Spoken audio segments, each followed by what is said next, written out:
excited.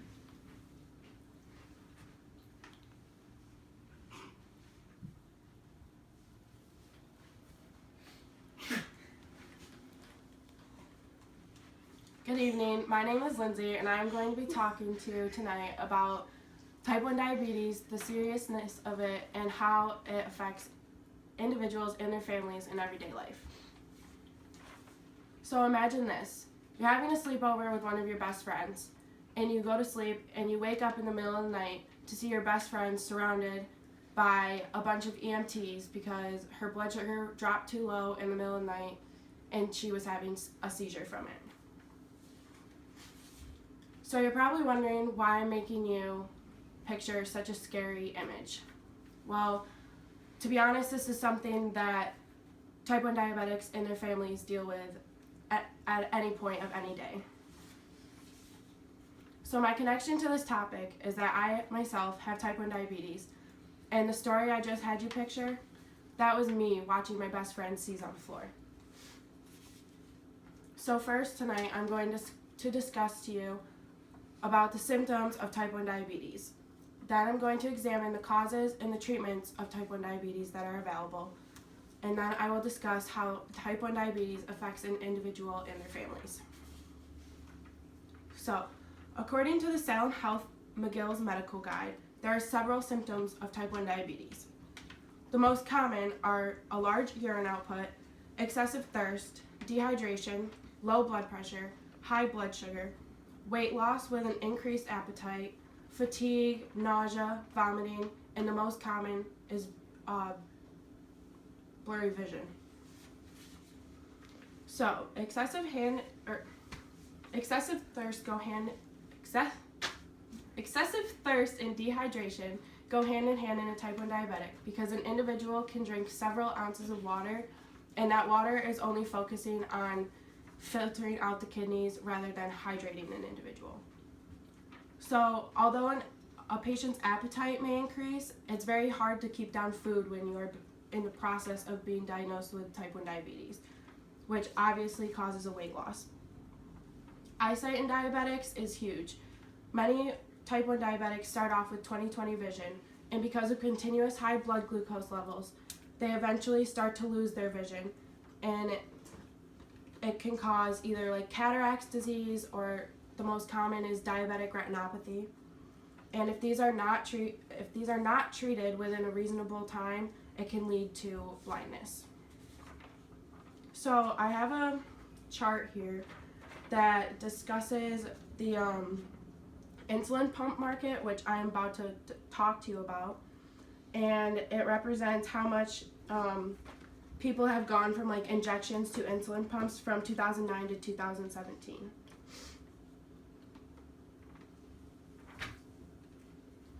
All right.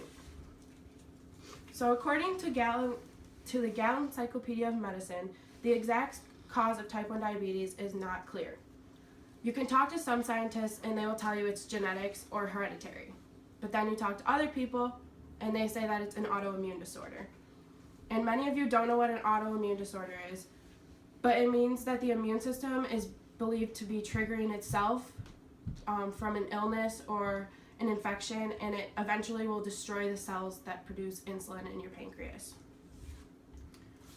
So also, according to the Gallen Encyclopedia of Medicine, there is no cure to type 1 diabetes. However, it is manageable by two things: insulin and some minor lifestyle changes. Insulin can be given through injections or insulin pumps. It all depends on age and your lifestyle. So a younger kid, you wouldn't be putting on an insulin pump because they're too small for it. That's when injections are most likely used. Kids who are more active find it annoying to be connected to an insulin pump 24/7, so they often choose injections as well. But if you live a pretty laid-back lifestyle and you really just don't like shots, insulin pumps are the way to go. So there's two types of insulins that are mandatory in a type 1 diabetic, and that's long-acting and short-acting insulin. One basically covers food that you eat, and the other is it goes through your body through like a couple units per hour, so that your blood sugar maintains at a stable rate. And obviously, eating and exercising can help to maintain and improve your type 1 diabetes, but like I said before, there's no cure for it. So, next I'm going to be talking to you about how type 1 diabetes affects an individual, their quality of life, and their families. So, like I said before, type 1 diabetes affects not only the individual, but the family as well.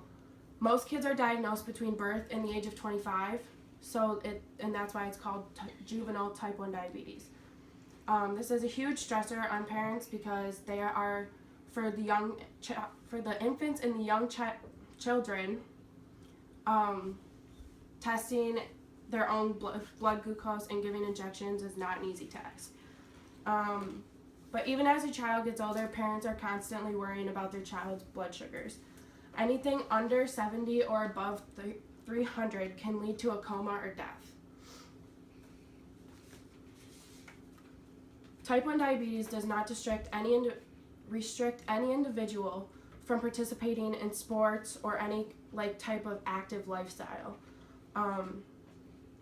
Participating in sports can cause hypoglycemia, which is low blood sugar, but all you have to do is eat and you can participate in the event again.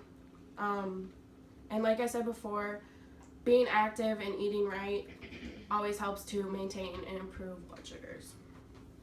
A type 1 diabetic still has the normal mental capacity of any other person. However, lower high blood sugars can affect your how you perform. For instance, like taking a test or driving, you're more likely to get in an accident when your blood sugar is low, and you're more likely to fail a test when your blood sugar is low.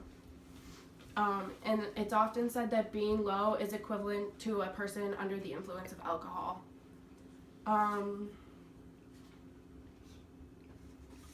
So, type 1 diabetes is a disease that can occur at any age and can affect both an individual and their family throughout the lifespan. Type 1 diabetes is a very serious disease that I never knew much about till I was diagnosed myself. It is very life-threatening and very important to be able to recognize symptoms of someone with diabetes. It can affect anyone at any time, and it's important to make the best of it if you have it. Thank you.